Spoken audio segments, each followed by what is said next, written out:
All right, so welcome to the CY90 Exploring Computer Science 2026 Rollout webinar for teachers.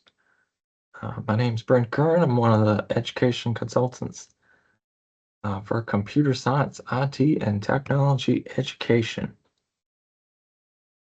And first, we're going to talk about achieving educational excellence. This is the North Carolina Strategic Plan, and it sets a bold vision. By 2030, North Carolina will have the best public school system in the nation.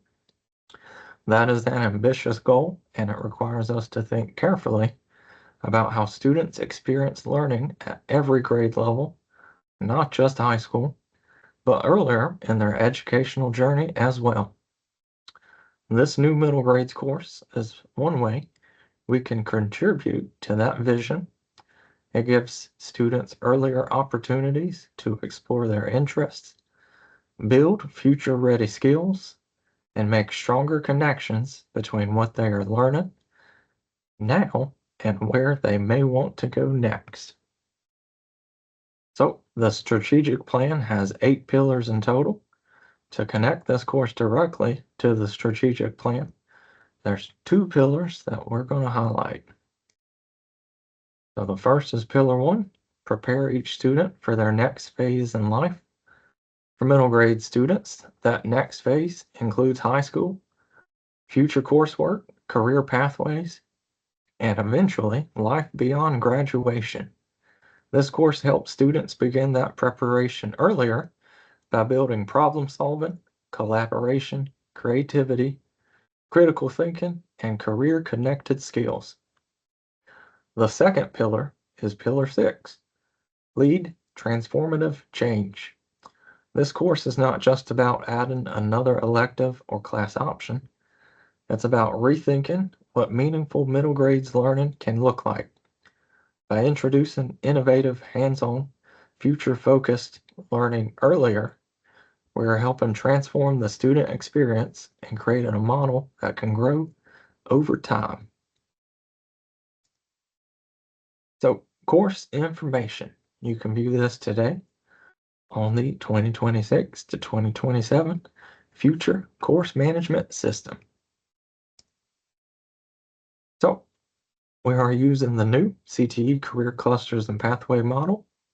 So next year, this course will be under the cluster grouping, connecting and supporting success. And then, of course, our cluster is digital technology and computer science. And you will see it as a middle grades option within all of our pathways. Course description. So I took the paragraph and broke it up into a couple sentences, and this is something you can use in your parent newsletters and Canvas documents and course website if you wanted to with your parents, and it helps them understand that they're going to design and code interactive projects. They're going to solve real-world problems. They're going to express creative ideas, analyze and visualize data, discover patterns, make some informed decisions, practice safe, responsible, and ethical technology use, while collaborating to design inclusive digital solutions. And of course, with all CTE courses, they're going to gain the knowledge and skills for careers within digital technology and the computer science career cluster. All right, so some general information about this course. Effective July 1st, Michelle Pierce will be the lead consultant for it. This course is going to launch with a pilot status because it was an LCO. We've pulled it over into state management and we've made some improvements to what we found. Proof of learning, because it's middle grades, it's local. Hours of instruction is going to be 45 hours, just like every other middle grades course. The recommended maximum enrollment will be 25. It does not meet the computer science graduation requirement because it's not a high school course, but it does meet the middle school elective offering. The course outcomes. these are the most important and the most critical things students will walk away with. These are written for students and parents as something you can share. When a parent or a student asks you, what are we going to do in this course? What are we going to learn in this course? You can tell them these 4 things right here. This is what industry and business says around the world that they should know whenever they leave your doors at the end of the course.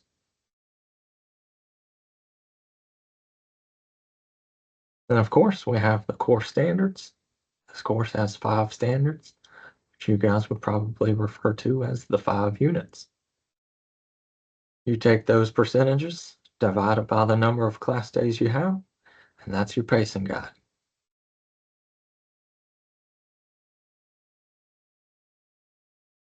So for this course, I want to use the model of the family. This is the adopted course family. We have 2 parents. The first parent is the CSTA Computer Science Standards. Then the second parent is going to be the North Carolina K-12 Computer Science Integration Standards. And those 2 parents, they have 2 kids. The first kid has already been out.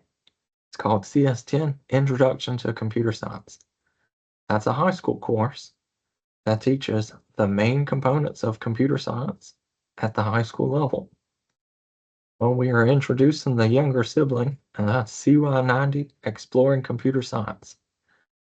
They're going to learn the same components of computer science, but at the middle grades level. So we have some best practices for both courses. So because we've adopted the standards to meet both the national and the North Carolina K-12 computer science standards, that gives you guys, the teachers, the flexibility to pick and choose what works best for your students. So we suggest you use multiple sources. Don't focus on just one product. We will have vendors who fill out a crosswalk, and we'll post that to the CTE Resource Hub, just like we have one posted for CS10 Introduction to Computer Science. So many of those will be free, but some may have some costs associated with it. From NCCT, we will have a curriculum guide posted. Last check, this was about 40 to 50 pages of content and whatnot for you guys to help you plan and facilitate your course. This will be posted to the new CTE Resource Center and also the CSIT Moodle in the upcoming days. We're just waiting on the final approval, but as far as I'm concerned, the course is 100% and it's ready to go, so it should be any day now. So within the guide, we do have our CTSO alignment. CTSOs are intracurricular, not co-curricular or after school. So keep in mind that these events for these CTSOs are a direct replacement of course content. So if you wanted to do something from TSA, FBLA, or Skills USA, you can use that as a big project to cover the content within this course. So we do talk about curriculum vendor information within the document, and we give you some general guidance and some links in there. The general guidance is that any selected curricula or instructional resources for CY90 Exploring Computer Science should allow students to understand foundational principles of computer science and artificial intelligence, remember the components and impacts of computing systems, remember the importance of cybersecurity, understand the fundamentals of data analysis, remember the basics of programming, explore ethical, inclusive, and human-centered uses of computing, and connect computer science concepts to real-world problems, creative expression, and future learning opportunities. There's no specific certification that you have to teach this course. However, since it's teaching every main component of computer science, you are encouraged to take any sort of professional development related to computer science, cybersecurity, data analysis, programming, artificial intelligence, accessibility, and responsible technology use prior to the classroom implementation. Curriculum guide components. So, of course, we start with the 4 course outcomes. You guys saw that earlier. Those are the most important. It's student and parent facing. So those are the things that your students will learn and build their skills for. Next, we have our essential questions. There's 21 essential questions, about 4 to 5 per standard in this course. We have our unpacked content. There's 21 major pieces of unpacked content. So you have about 4 to 5 per standard in this course. So think of that as 4 to 5 kind of big lesson plans for each standard.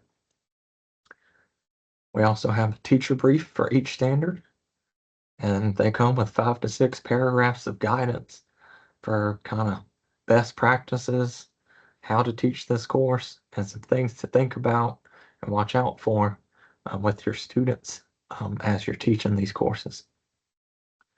We have 101 key terms, or about 20 per standard. They define the specific vocabulary and concepts aligned to the unpacked content for the attainment of the course objectives. And then instructional resources, we give you 51 unique resources across the 5 standards. These will provide you an assistance for if you don't know what something is, you can go there and learn about it yourself. Or sometimes it may be something that you can use to create an activity or an assessment, or it may be a direct link to an activity or an assessment that you can use in your classroom. So I'm going to go through an example that you will see in the guide, and I pick Standard 3. Remember the importance of cybersecurity. So this standard is 15%, and I know that I'm going to teach it to my RBT level B1. And I picked cybersecurity because a lot of people get afraid of this one because it's very technical, and a lot of people have a lot of fear around it. You know, we all experienced last week that Canvas was hacked with a cybersecurity attack. So this will be a good teaching point for this unit. So here's the example questions, essential questions that we have for this unit. So what is cybersecurity and why is that important? That's going to be the one I'm going to teach. So if I was teaching this, I would probably write that question on the board. And as I go through my lessons, I'll keep pointing to the question or pointing to certain parts of the question. You know, so as we go over a definition, I may point or tap the board at the word. And then whenever we talk about important things and other things involved with that, I may point out different parts of that question to my students. And then our unpacked content. This really is what we call, what I used to call my teacher notes.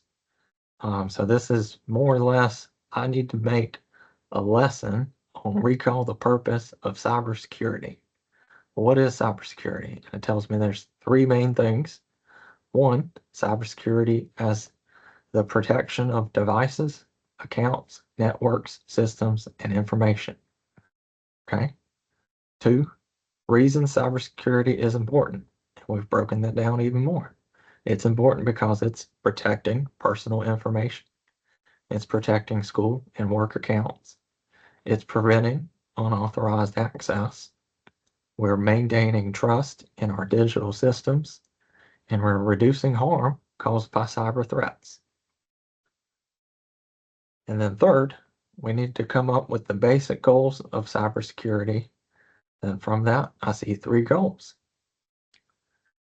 confidentiality as keeping information private and shared only with authorized people, integrity as keeping information accurate, complete, and unchanged without permission, or availability as ensuring systems and information can be accessed when it's needed.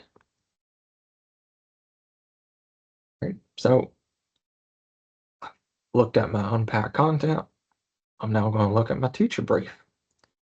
So, everyone starts with this first paragraph, and this kind of sets the tone of some things to think about throughout this entire standard. So, as instruction is planned around the importance of cybersecurity, the emphasis should be placed on helping middle grade students understand cybersecurity as a set of everyday practices used to protect devices, accounts, networks, systems, and information. Students should recognize that cybersecurity is not only a technical field for specialists, but it also includes decisions that students make when using school devices, personal devices, online accounts, share files, send messages, go to websites, and use apps.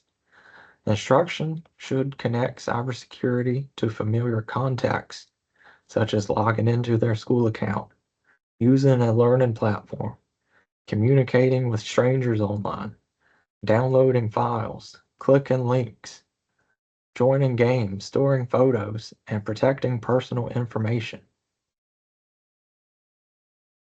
Then, if I didn't know about this particular set of unpacked content, I would continue to read one of the other paragraphs, and I see teachers should introduce the purpose of cybersecurity through practical examples rather than through fear-based instruction.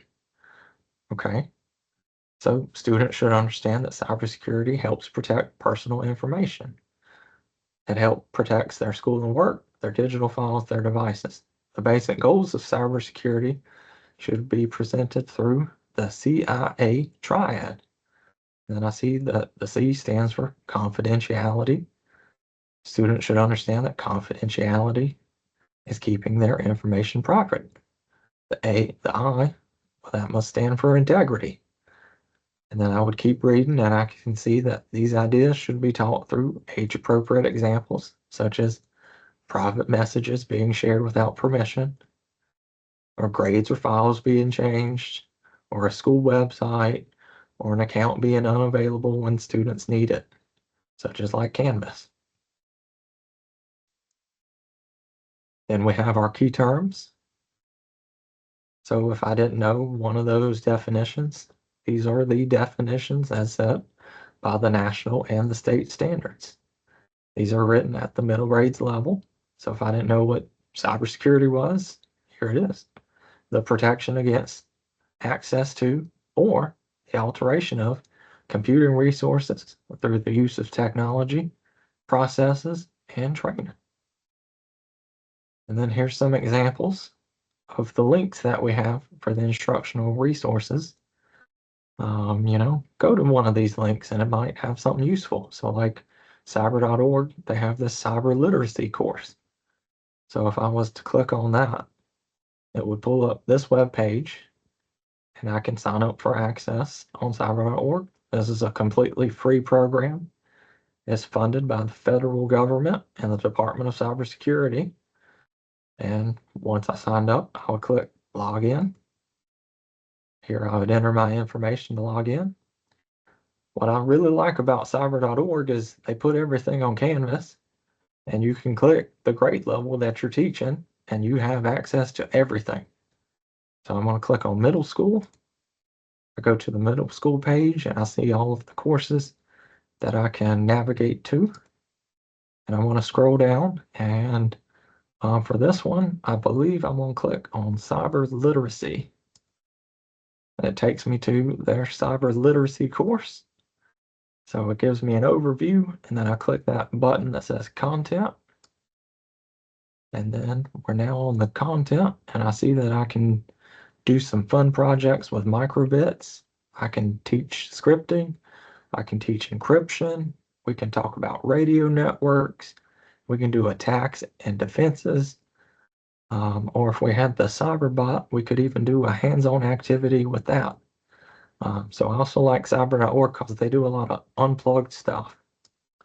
But if we scroll down to scripting, for example, what I really like about them is they give the teacher everything you could possibly need. You got a lesson guide, you have slides, you have handouts, you have assessments and answer keys and quizzes. So they have a lot of resources that some of this stuff could relate to any of the standards in the course.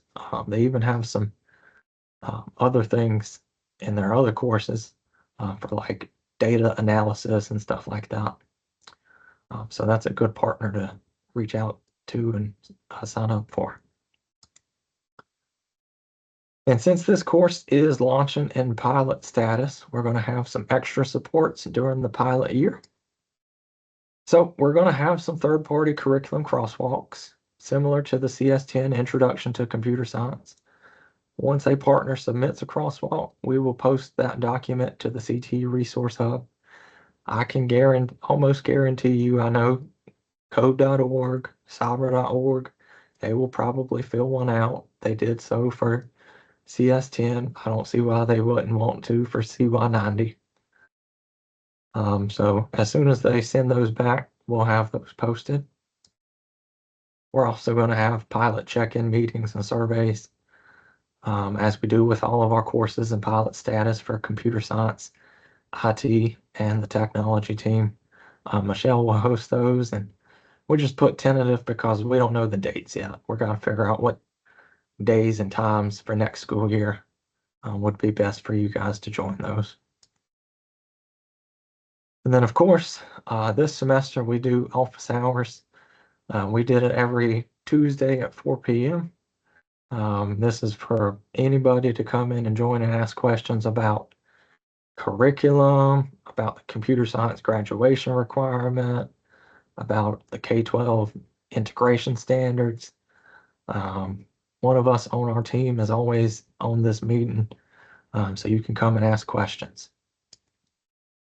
Then if you have any questions or answers at any time, you can email me, you can email Michelle, and if you don't know who to email, you can email our team at csit@dpi.nc.gov.